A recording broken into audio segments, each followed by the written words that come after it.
Hey everyone, Saru here, and today we're going to talk a little bit about some news that I saw on Twitter last night. It looks like the Super Nintendo does have some hidden code for Super Nintendo games on the online Nintendo app, which is pretty cool information. Now, I don't know exactly, I know a couple of YouTubers have talked about it, but it's pretty much regurgitating the same info that they're sharing from each other.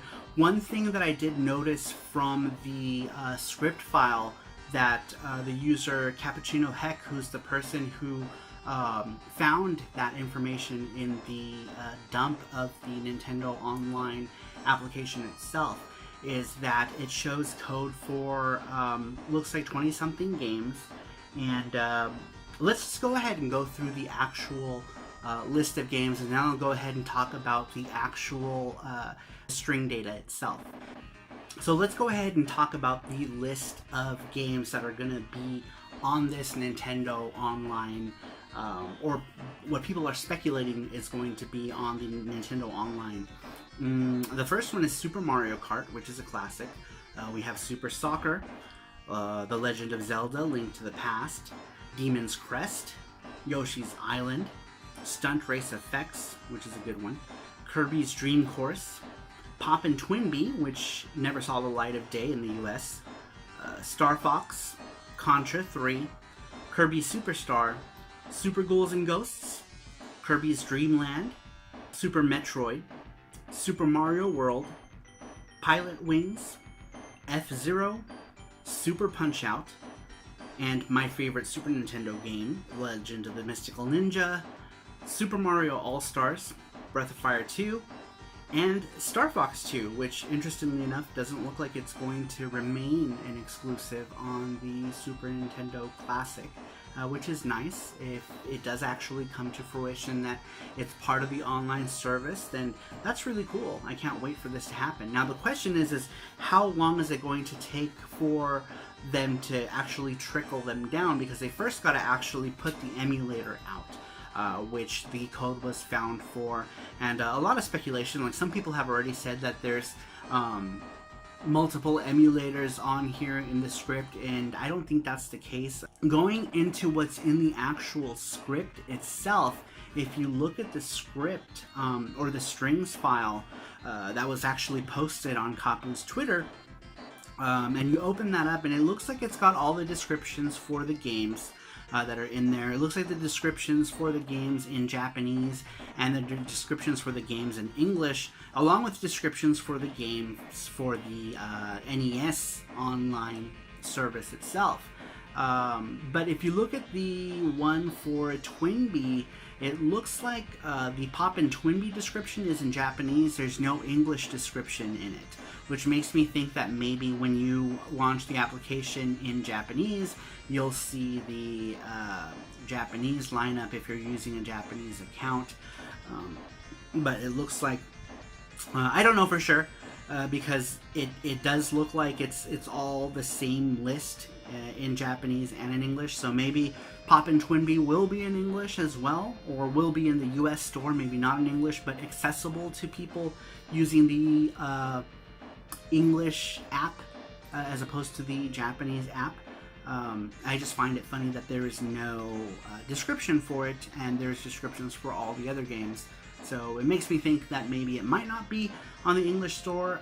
I don't know. This is all too early to speculate, but a lot of people are already commenting on this list, saying that they're other YouTubers are saying that, you know, they're upset that there isn't things like Chrono Trigger and blah blah blah, you know, whatever their favorite Super Nintendo games are. But it's kind of silly because we don't even know if this is actually going to be a thing. I mean, the likelihood is pretty good that this service is going to be that this is going to come out. People will be able to play their Super Nintendo games, but the fact that people are already bashing the list is kind of dumb, considering that the service isn't even out yet. Wait for the shit to actually like come out and then start bashing it, or what have you.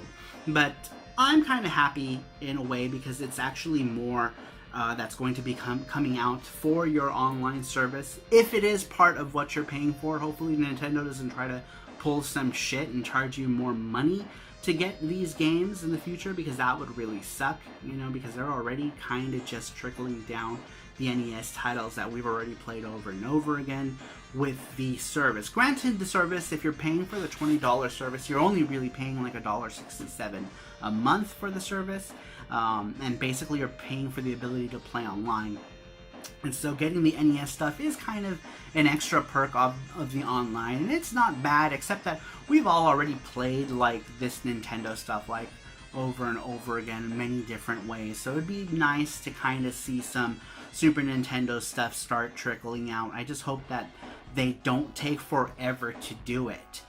So one thing I did notice on the Japanese Switch, and why I think that I'm guessing a whole lot of games won't be coming out for this service, is because this SD Gachapon World I found on the Japanese market, and this game itself is a Super Famicom game, if I remember correctly, and they're selling it on the normal Japanese eShop for like 999 yen, which is a whopping 10 bucks, which is kind of expensive to pay for a Super Famicom game. I don't know if it really adds any more content to the game, but it also makes me think that they're not going to want to put out everything on this service if they're going to be selling them individually on the Japanese shop. So that's another thing to consider, that not everything is going to be coming out if people are actually releasing games. Like, this is a Bandai game, so it's licensed by Bandai Namco Entertainment.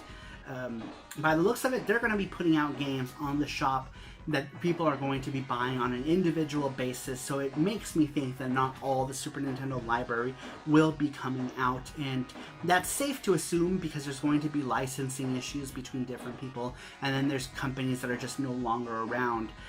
So getting all those games eventually is not going to be possible, in my opinion. But we'll just have to wait and see. So what is your guys' opinion on what we might be seeing on the Nintendo Switch? What are some of the things that you would like to see come out for this online service, or just games in general that you'd be able to buy? Do you think it's unfair that they're making you buy these games over again? Do you think that the quintessential Nintendo library is going to be something that's going to be on this download service, and then other third-party people are going to be porting their games individually to the stores? Would you buy them if that's the case? Let me know down in the comments, and this will be it for this news bit. Sorry, it's been a while since I've uploaded an actual video. This is kind of just to fill in the void, and I haven't done any news bits recently, only because there hasn't really been any retro-relevant news bits that I can talk about on the channel, but we will see some more videos to come soon. But anyhow, thank you so much for watching, everybody, and I'll see you all next time. Bye-bye.